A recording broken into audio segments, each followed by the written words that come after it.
Criton, nós somos devedores de Asclépio. Nós os devemos um galo. Pois bem, paga a minha dívida e não se esqueça. Essas foram as últimas palavras do homem mais sábio de Atenas, na Grécia Antiga, Sócrates. Ele estava no seu leito de morte, cercado pelos seus discípulos, e falou isso daqui. Mas o que diabo isso aqui tem a ver com o mundo das ideias, com a filosofia de Platão ou de Sócrates, do que quer que seja? O que é esse galo? É isso que a gente vai tentar descobrir agora. Bem-vindos a mais um Reflexões.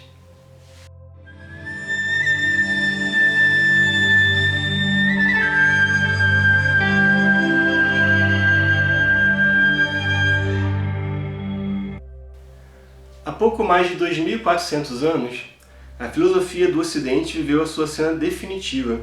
Numa prisão em Atenas, após ser julgado pelos próprios concidadãos e se recusado a abandonar a cidade, Sócrates cumpria sua pena e bebia o veneno que dali a alguns momentos causaria a sua morte. Faziam parte da acusação contra Sócrates ateísmo, ou seja, não crer nos deuses gregos e se associar a deuses desconhecidos, e corrupção dos jovens com novas ideias e fazendo eles basicamente refletirem sobre as questões da vida e da filosofia, né? Isso eles chamavam de corrupção dos jovens também.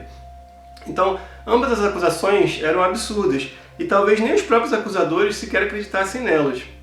Mas fato é que eles desejavam se livrar daquele maldito filósofo que insistia em expor a todos o quão ignorantes eram aqueles que se julgavam sábios sem o ser na verdade. Então, na verdade, Sócrates ele expunha a ignorância das pessoas, isso irritava bastante elas, né? Isso no meio da rua, geralmente, com os diálogos que aconteciam ali na rua em Atenas. Então ele pegava as pessoas que se julgavam sábias e comprovava que elas não eram, porque ele provava para elas que o que elas acreditavam saber, elas na verdade não sabiam. E isso deixava elas irritadas. Então, apesar disso tudo, né, Sócrates era reconhecido como um sábio, né? E apesar de ser irritante, as pessoas não queriam que ele morresse, na verdade. Então a ideia, na verdade, era que ele se exilasse de Atenas de preferência para sempre. Ele também já estava meio velhinho, já estava perto de 70 anos. Então, na verdade, ele preferiu a morte a uma vida exilada do diálogo e da busca conjunta pela verdade. Porque, na verdade, ele escolheu ficar, escolheu beber o veneno e morrer e não se exilar. E aí, dessa questão, tem muita gente que fala, será que ele se suicidou, digamos assim? Então a gente vai analisar isso melhor ao longo desse vídeo, tá? E Sócrates, afinal, não deixou uma obra escrita, né, e sequer fundou uma nova doutrina. Foi influenciado por Parmênides, que era um filósofo anterior a ele, e pelos ritos místicos da sua época. Mas não parece ter sido alguém como Platão, que fundou uma escola filosófica e deixou extensa obra escrita, que inclusive usava o próprio Sócrates como personagem para divulgar suas próprias ideias. Então, o que sabemos de Sócrates, para além do personagem de Platão, é que ele de fato existiu e parece mesmo ter irritado muitos atenienses da sua época, sobretudo aqueles que se julgavam muito sábios, como eu já falei. E ele existiu porque ele também foi descrito na obra de Xenofonte, que é um dos seus discípulos, foi um dos seus discípulos, e também principalmente nas peças teatrais de Aristófanes. E ele foi irritante porque ninguém é alvo da galhofa de um grande comediante sem razão. E Aristófanes, que era um comediante, ele fazia peças teatrais bem-humoradas que criticavam, na verdade, através do humor, a postura do Sócrates, né? E mais ou menos retratava ele como um filósofo muito chato que ficava vivendo no mundo das ideias e estava longe da realidade mundana, digamos assim. Então era tipo uma comédia em cima do personagem de Sócrates, só que isso também comprova que ele provavelmente existiu, né? Porque são três pessoas falando sobre ele, sendo que duas falam bem, uma sacaneia ele, né? Através da comédia, então provavelmente ele é um personagem real. Agora, pra gente descobrir quem era esse Sócrates real é que é o problema, porque, na verdade, Platão usou ele muito como personagem, né? Então ao longo do vídeo a gente vai tentar descobrir o que era exatamente Sócrates e o que era o personagem de Platão, tá? Mas voltamos à cena, que ele está aproximando do veneno dos lábios, né? E ele toma a taça toda de uma vez, e à sua volta estavam todos os discípulos mais próximos, inclusive Platão jovem, né? Que ele nem se descreve no próprio livro. O livro se chama Fédon, ou da Alma, que para mim é a grande obra de Platão e também de Sócrates, porque retrata ali muito do que Sócrates acreditava, e pelo menos na minha opinião. Ali ele era personagem também, mas ele também falava muito do que o próprio Sócrates acreditava, ao contrário da República, por exemplo, onde eu acho muito mais quase tudo é da cabeça de Platão e quase nada de Sócrates. No caso do Fédon, não. No caso do Fédon, acho que tem muito de Sócrates ali. Então estavam ali os melhores discípulos, os mais próximos, né? Então aqui eu vou narrar um parágrafo do Fédon ou da alma, tá? Até então, quase todos tínhamos tido forças para conter nossas lágrimas. Mas, ao vê-lo beber e depois de ter bebido, já não podíamos conter nossos impulsos. Quem está narrando é Fédon. Quanto a mim, minhas lágrimas caíam em abundância, apesar de meus esforços para contê-las, e tive que cobrir-me com meu manto para chorar livremente. Então, já naquela época, os homens não podiam chorar assim na frente de todo mundo, né? Porque não era a desgraça de Sócrates que eu chorava, mas a minha própria, ao pensar no amigo que eu iria perder. E Críton, que já estava transtornado antes de mim, não pôde reter as lágrimas e saiu do recinto. E Apolodoro, que não parava de chorar, se colocou a gritar e a soluçar de tal modo que não houve quem se comovesse, exceto Sócrates. Então ali Sócrates estava impávido e continuava profundamente irritante, porque nem diante da morte ele se comovia com aquele chororô todo. O que ele falou mais ou menos em seguida? Permaneçam tranquilos, meus amigos, e demonstrem maior coragem. E ele tinha todo motivo para tal, tá? Porque, segundo a sua lógica, viver no exílio de Atenas, né, seria algo certamente terrível, enquanto a morte era somente uma viagem desconhecida, né? E pouco antes daquele momento trágico, inclusive, Sócrates teria dito uma das suas frases definitivas. E a frase foi essa: mas eis a hora de partir, eu para a morte e vocês para a vida. Quem de nós segue o melhor rumo? Ninguém sabe, exceto os deuses. Então, na realidade, a crença de Sócrates nos deuses antigos era tão profunda que ele confiava que a vida, após abandonar definitivamente o corpo, não seria tão terrível, uma vez que ele seguiu a sabedoria por boa parte da vida. E ele explica isso muito bem em outro trecho do Fédon que eu vou descrever aqui para vocês agora. Isso aqui é Sócrates falando, tá? Há uma coisa, pelo menos, que seria justo que todos nós refletíssemos. Se a alma é verdadeiramente imortal, é preciso que zelemos por ela, não apenas durante o tempo atual, que chamamos vida, mas durante todo o tempo, pois seria grave perigo não se preocupar com ela. Admitamos que a morte seja tão somente uma total dissolução de tudo. Que sorte admirável estaria então reservada para os maus, que se veiam libertos da própria maldade. Mas, na verdade, uma vez tendo se tornado claro que a alma é imortal, ele deixa isso muito claro no Fédon da alma, pelo menos é o que ele defende ali no livro, né? Então, isso tornado claro que a alma é imortal, não haverá fuga possível para ela frente a seus males, a não ser que se torne melhor e mais sábia. Então, para Sócrates, você viver exilado em Atenas ou você deixar o seu corpo porque você morreu não fazia muita diferença, porque na verdade ele queria continuar se tornando melhor e mais sábio. E para ele se tornar melhor e mais sábio, ele dependia muito daquele diálogo que ele tinha com os jovens, principalmente com os jovens de Atenas, porque a filosofia dele não era solitária, uma filosofia conjunta. Ele tinha que dialogar com as pessoas, ele sempre trabalhou dessa forma, né? Ele dialogava com as pessoas e tirava suas conclusões e ajudava as pessoas a tirar as conclusões delas. Inclusive ele falava que ele era um parteiro de ideias, ele não era propriamente, nem se chamava de sábio, né? Daí ele falava que ele tinha aquela célebre frase dele: tudo que sei é que nada sei. Então ele não se julgava sábio, ele se julgava um parteiro de ideias, ele ajudava as ideias a nascerem das outras pessoas, e com isso ele também ia aprendendo. Tá? Então, para ele ficar exilado disso, afora a família que ele também tinha, que muita gente não considera, não se sabe se ele poderia sair com a família dele ou não, ele tinha mulher e filhos, né? Então, por tudo isso, eu não considero que foi um suicídio, na verdade. Ele, na verdade, ficou ali para defender a sua verdade, e também porque a vida dele era aquilo. Ele já estava no final da vida, já tinha sido soldado, já tinha lutado em guerras, mas ele estava no final da vida, basicamente aposentado, e a vida dele era aquilo, era aquele diálogo, aquelas conversas em busca da verdade, em busca da sabedoria. Ele não conseguiria fazer isso exilado, provavelmente ele até morreria de qualquer forma exilado, talvez numa situação até pior, então ele preferiu tomar o veneno.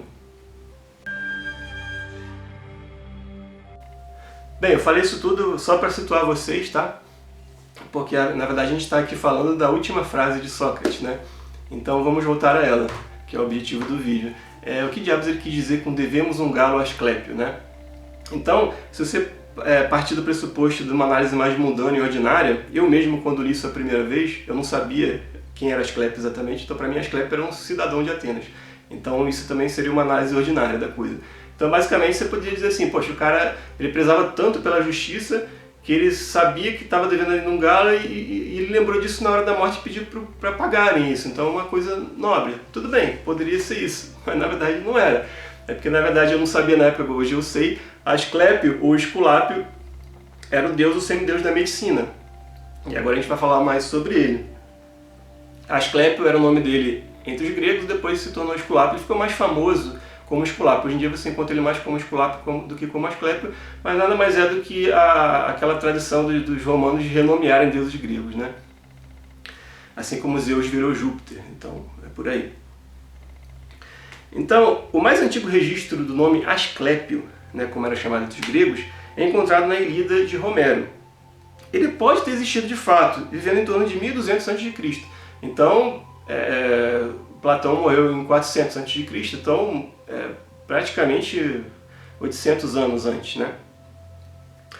Na cultura grega era comum que heróis célebres fossem objeto de culto após sua morte. Só que Asclépio, ao contrário de Hércules, por exemplo, que era um grande herói e virou um semideus, Asclépio era só um médico, só entre aspas, né? Mas porque não era aquele cara herói que enfrenta monstros e tal, ele era um médico. Mas seja como for, na época de Sócrates e Platão, ele já havia sido incluso no panteão dos semideuses, sendo filho do deus Apolo com uma mortal chamada Coronis.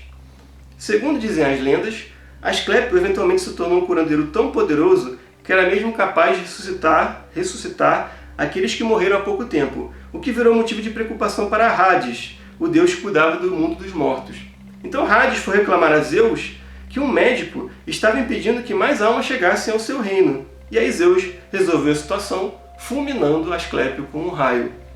Algumas versões dizem que após algum tempo Deus decidiu ressuscitar Asclépio e permitiu que ele continuasse a tratar dos doentes, desde que nunca mais trouxesse ninguém de volta dos mortos. Ele não poderia mais ressuscitar ninguém e continuou tratando dos doentes, essa é uma das versões. Mas em torno de 420 a.C., sendo que Sócrates morreu mais ou menos 400, né? Então eram 20 anos antes, o deus da medicina havia sido invocado para afastar uma peste em Atenas, no que foi aparentemente bem sucedido. E aí, poucos anos após, Asclépio também foi inserido definitivamente nos ritos dos mistérios de Eleusis, que eram cultos agrícolas de cunho místico e iniciático celebrados nas proximidades de Atenas. E é quase certo que tanto Sócrates quanto Platão não somente os conheciam, como também participavam de suas celebrações e, o que é mais importante, tiveram seu pensamento influenciado por tais ritos. E aí, eventualmente, o culto a Asclépio cresceu, e entre os romanos, sob o nome de Esculápio, ele chegou a ter templos em dezenas de cidades romanas.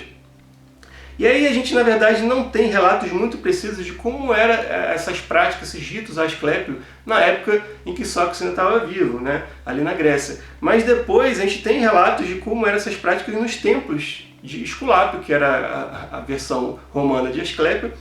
E se você considerar que isso aí seguiu um padrão, quer dizer, que eles mantiveram uma coisa que já existia na época de Sócrates e dos mistérios de Eleusis, então era mais ou menos assim.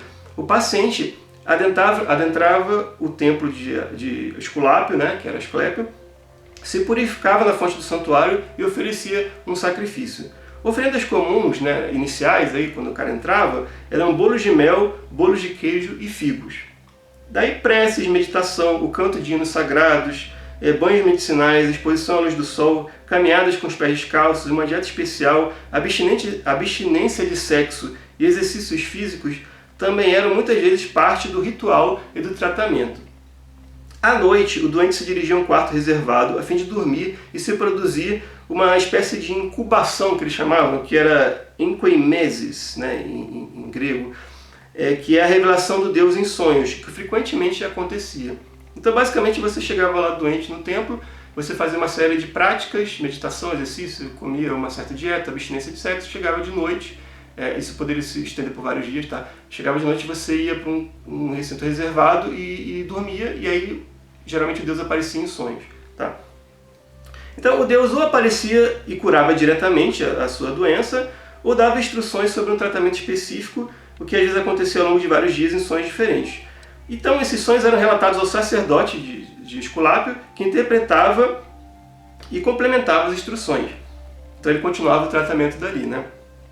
Ocasionalmente, o Deus transformava uma doença séria em outra mais branda, então a deixava de cuidar dos médicos.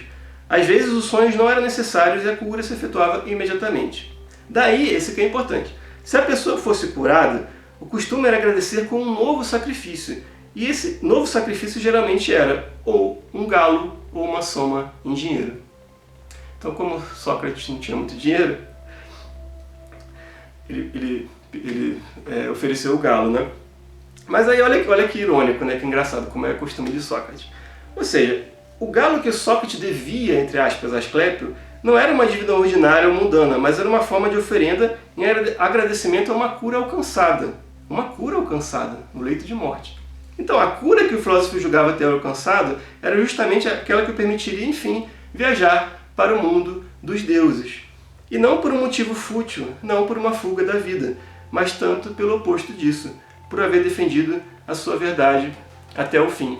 Então Sócrates ali estava agradecendo o deus Asclépio por haver curado ele desse mundo de chumbo e ele poder sair desse mundo, na verdade, com sabedoria na alma.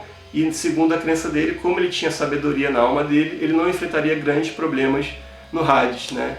E teria uma passagem, assim, uma viagem para o mundo dos mortos mais tranquila. Tá? Um beijo e até a próxima.